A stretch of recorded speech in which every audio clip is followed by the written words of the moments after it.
I didn't think about this until now, but when I was making my game, it was built for multiplayer ground up. I was thinking it would be an online RPG instead of an MMO type, and it's turned into a more personal dedicated host type thing, and that's okay.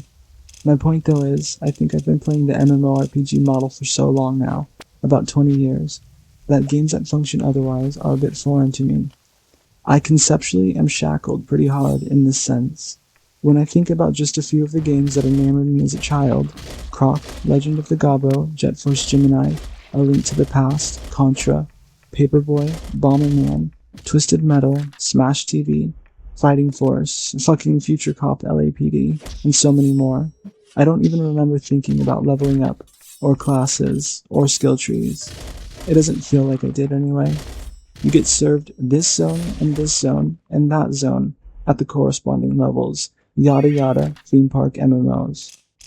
I think I fell out of love with these fast though. I only made it to Burning Crusade and World of Warcraft before I started playing private servers, and they all had their own takes and ways of streamlining the process. My favorite would basically flash level you to the cap but do nothing else for you. You'd be level 70, almost being death slapped by things level 10, but building your resistances and stats along the way.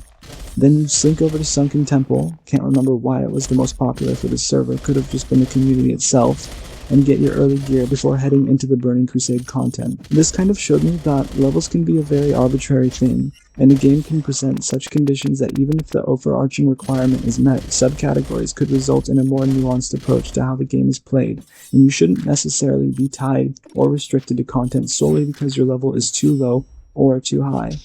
You never get to play around this freely with someone else's game or product though, so it makes sense. Once I stopped playing that server, I made a WoW server, and it taught me a bit more about how games worked, inside and out. I wanted to be on the other side after that for sure, even though I had already hosted a MapleStory private server that got me sent a cease and desist from Nexon.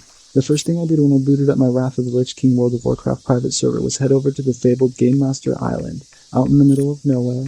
Then I went underground to see if I could see the underwater railroad, on the outside. So all this bullshit rambling to say, I think that my game kind of plays like an MMO. Not necessarily a good thing, but that's like my favorite model, I think. I like being able to just run around if I want. I don't want to always be the fucking hero of shit. Those games that have come out recently that are like, play an MMO, single player, and it's a living, breathing world, and even the NPCs are presented like real players, kind of like Dot Hackstein's The World. That's how all my private servers have felt, even with all the people on them. The one that gave me the hardest time by far was Ragnarok Online. For some reason, getting the database up was such a pain in the ass.